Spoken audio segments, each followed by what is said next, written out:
Hi, Gemini. Welcome to your October 2018 Astro Update. It's Rena here, and oh wow, October is a very good month for single people. So those of you Geminis who are looking for a mate or just a romance, October is a very romantic month because as October begins, the sun is in your 5th house, which deals with love. Also for artists, it's a house of creativity. It deals with children, including conceiving children. And it is the house of fun and games. So hobbies and sports and concerts and parties. It is a great time for you just to enjoy life. And Libra is a sister air sign, so there is a lot of affinity with this particular energy. And it forms a trine, so it flows so nicely. And it's just like very, very pleasant. The sun rules this house, and the sun is so warm, revitalizing, and the sign of Leo is associated with this house because it's ruled by the sun. And so there's just that idea of being a big kid and being creative and being romantic. So really great time for you. As this is happening, Mercury, your ruler, is in this house as well. And this could mean that you are talking to somebody that you are interested in romantically even. Venus, the goddess of love and beauty, is in the 6th house. And this is kind of the story of October. It's not like chock full of a lot of activity per se, but Venus goes retrograde in October. And this doesn't happen every day. This happens about once every year and a half. So we sit up and take notice, and we look at areas that Venus rules. So we look at the money situation. We look at aesthetics. So, for some people, the money situation, I think for most people, the money situation is going to apply because we all use money. The aesthetics, that would be important if you're doing something such as redecorating, or if you were planning on doing something physically for yourself. You may feel this sense of wanting to change something about yourself, and it might not be the best time for that. When a planet is retrograding, a personal planet like that, a person may want to change something, but it might be better to wait until later when you see things more clearly and you don't have this distortion.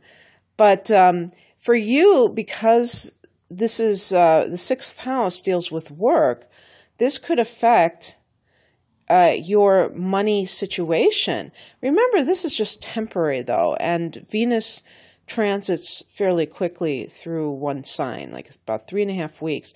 Of course, with the retrograde, it does get held up a little bit, and then it has to come back through that house. But it's really more of a review of how much you're worth to your employer. So you may be kind of caught up in some kind of salary renegotiation or something along those lines. Sometimes the review could even be more, I don't know if you'd want to call it philosophical, but you could be saying, what is the worth in this? What is the value that I'm placing in the work that I'm doing? Does it have value? And eventually Venus is going to go back into that 5th house at the end of the month. And for those people who are artistic, who have always wanted to do that kind of work, you may be kind of comparing what you're doing now to what perhaps you want to do and saying, maybe I wouldn't make as much money initially, but I would be happier in my life altogether. So that kind of thing of what is my work worth, and what is money worth to me, in my life, and how I earn it. Well, that might be more of the second house, but just in terms of the work that you're doing right now versus artistic work, or if you had your own business. So kind of like looking at those things. There may be some kind of an issue that comes up that brings this into the forefront. However, the Venus retrograde can be a time when somebody from your past comes back into the picture. And this could be an office romance that maybe the person was transferred and that they happen to come back and you start up all over again. Who knows? But anyway, getting back to the timeline here, the new moon is on the 8th of October, and this is in that 5th house of romance.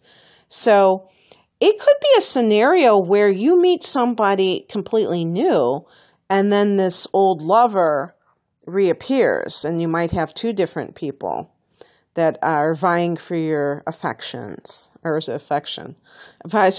Affection. But if there's two people, maybe it's affections. And this could be a new beginning in regards to a creative project or any kind of a new business that you're launching. That's what I'm thinking. Maybe it's even a side gig, a side business that you have launched. And it's kind of like you're thinking about your day job and whether or not you should continue with that, getting lured in by the money with that, because you might want to dedicate all your energy to this particular area. But it's also good for a new relationship to develop. And the next day, on the 9th, Mercury goes into Scorpio, and that's your 6th house. Now, Mercury rules the 6th house in the sign of Virgo. So the 6th house deals with health, it deals with your work habits, your schedule, and it deals with work itself. With Mercury in the 6th, you could be kind of reading up on different health practices that you want to engage in, including diet. And it also can be a contract, so this could have something to do with a work situation, some kind of contract that you have between yourself and an employer. It can be also a time of really thinking about how you organize your time. Virgo and the 6th house love organization, and you may, especially if you work for yourself, or if you're doing a side gig and you want to make that your full-time gig and you want to be as effective as possible, you're like, how would I organize my day if I had it to myself? How would I do this? How would this work? And kind of like, creating a blueprint for your life in that sense. On the 23rd, the sun goes into Scorpio, into that 6th house. So you have yet another planet there. And at this point, you have Venus retrograding there. You have Mercury, you have the sun. And so you really are getting very efficient Gemini and getting into that Virgo state of mind, so to speak. And your emphasis becomes all about your work and all about your health, and maybe some kind of putting the implementation into effect of these practices that, help you to improve your health, improve your productivity, whatever, but efficiency and health. The next day, on the 24th, there's a full moon in Taurus, and this is your 12th house. Whoa, a full moon in the 12th house is very intense because the 12th house is past lives. It's karma. And the full moon can bring something to a head or to your conscious awareness. And because, the 12th house is the subconscious. And so there are a lot of times, I'm sure all of us are walking around with these memories or these issues that are bubbling up beneath the surface. And we're trying to work things out, but it's very hard to when we're not aware of them. And the 12th house is a place that you go to shove all of the things that you don't want to deal with consciously under the rug. And at the full moon time, that can kind of bring up these things so that you can, deal with them and integrate them into your life, and also to heal yourself, ultimately.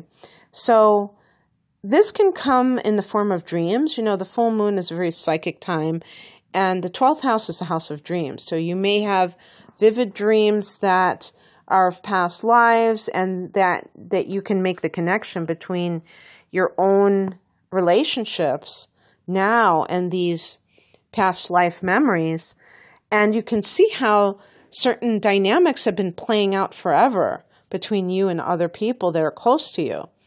And this can be freeing. I really am not this believer that we work hard on things.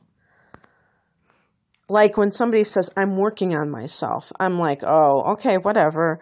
Because work, to me, is a lot of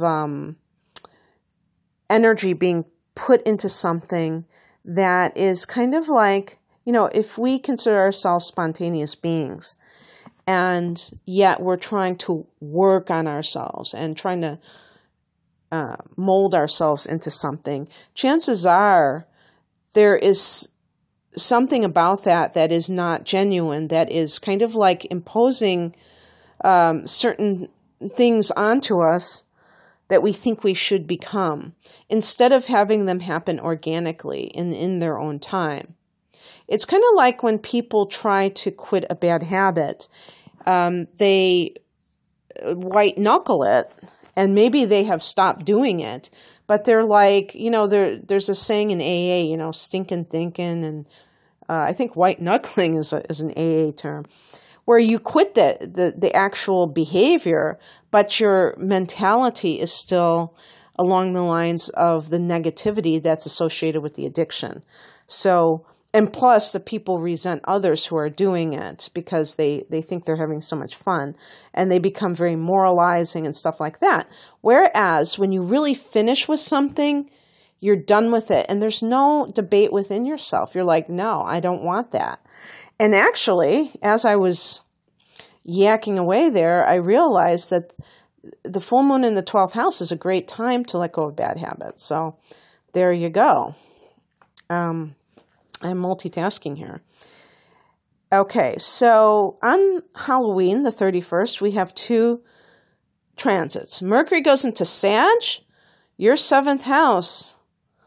Gemini, your opposite sign, my sun sign. You are my complementary sign, you Geminis. And this can bring some kind of communication with someone who is a married partner.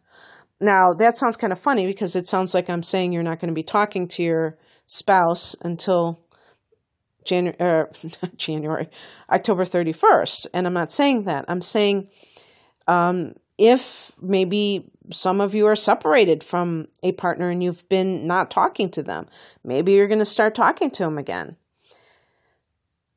And maybe this has something to do with a legal contract, because the 7th house can deal with the law and Mercury can deal with contracts. So it could be just some legal document that has to be signed, sealed, and delivered. And Venus, in retrograde motion, goes back into Libra in that 5th house on the same day. So that could be a situation where you are experiencing an old love come back into your life. And sometimes, when I'm doing private readings, a person will say, I'm broken up with this person and I want to be back with them.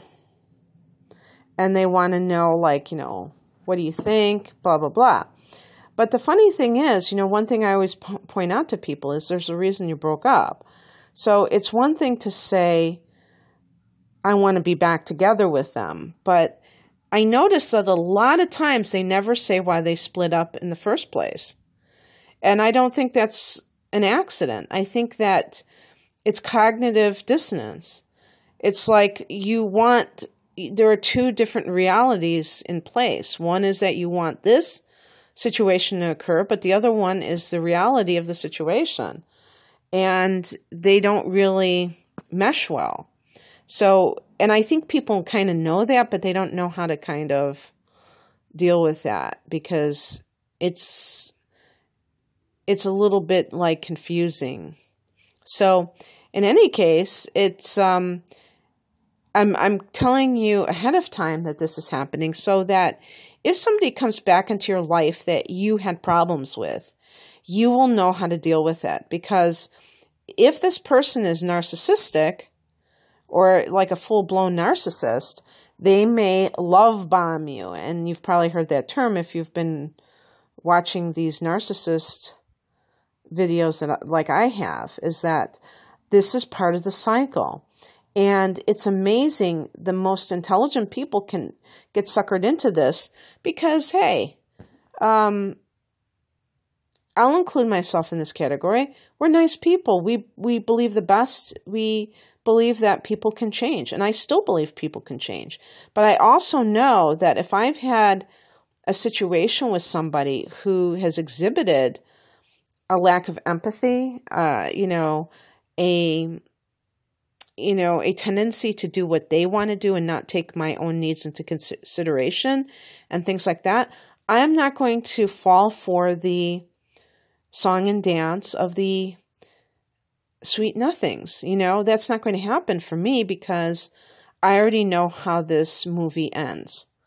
And so, this could be a wonderful romance that comes back into your life. Not all relationships break up for negative reasons. Sometimes it's just logistics. If this is a work romance, it could have been because that person got transferred and now they're transferred back, or maybe they're working for a different company, but they're in your immediate area. Maybe they were sent to another country and now they're back. So, for what it's worth, every situation is going to be different. And some of you may feel this sense of wow, I've wanted to get back with this person and this could be a very happy time for you. But the funny thing is that, as I said before, you have a new moon in that 5th house earlier in the month. So you could be dealing with two people, which Geminis tend to, they always tend to do things in pairs, it seems like. So even with relationships, you might have two people at one time and having to choose. Actually, the Lover's card in the Tarot is connected to Gemini, and it's also connected to making a choice. So there you go. The more you know, Gemini, the more you know. Okay, that's what I have for you. If you'd like a private reading where I'm looking at your time of birth and your unique blueprint, which is your natal chart, check me out. I have 2 different types of these readings specifically, and I have them listed below. I hope you have an awesome October. Bye.